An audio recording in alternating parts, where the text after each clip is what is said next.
ലക്ഷ്മണന്റെ മരണത്തിന് കാരണമായ ശ്രീരാമന്റെ വാഗ്ദാനം എന്താണെന്നറിയാമോ? സീത സ്വമേധയാ ഭൂമിക്കടിയിൽ അടക്കം ചെയ്യപ്പെട്ടതിനു ശേഷം ഭൂമിയിലെ തന്റെ കടമകൾ അവസാനിച്ചുവെന്നും വൈകുണ്ഠത്തിലേക്ക് മടങ്ങാനുള്ള സമയമാണിതെന്നും രാമന് അറിയാമായിരുന്നു. പക്ഷേ അത് ചെയ്യാൻ കഴിഞ്ഞില്ല. കാരണം ഹനുമാൻ മൃത്യുദേവനായ യമനെ രാമനെ കാണാൻ അനുവദിക്കില്ലായിരുന്നു. അതിനാൽ ഹനുമാനെ വഴിതിരിച്ചുവിടാൻ രാമൻ തന്റെ മോതിരം പാതാളത്തിലേക്ക് എറിഞ്ഞു.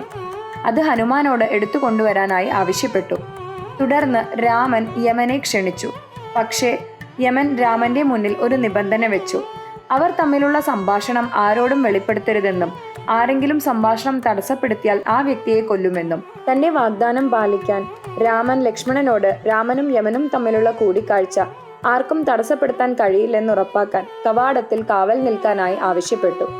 അതേസമയം കോപാകുലനായ ദുർവാസാവ് രാമനെ കാണാനെത്തി.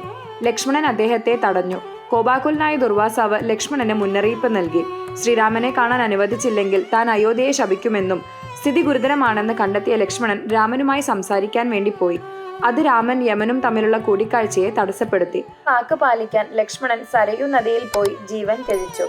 എന്നാൽ രാമന് മുമ്പുള്ള ലക്ഷ്മണന്റെ മരണം പ്രധാനവും ആവശ്യമായിരുന്നുവെന്ന് പറയപ്പെടുന്നു. കാരണം ലക്ഷ്മണനെ വിഷ്ണുവിന്റെ ഇരിപ്പിടമായ ശേഷനാഗമായി കണക്കാക്കുന്നു.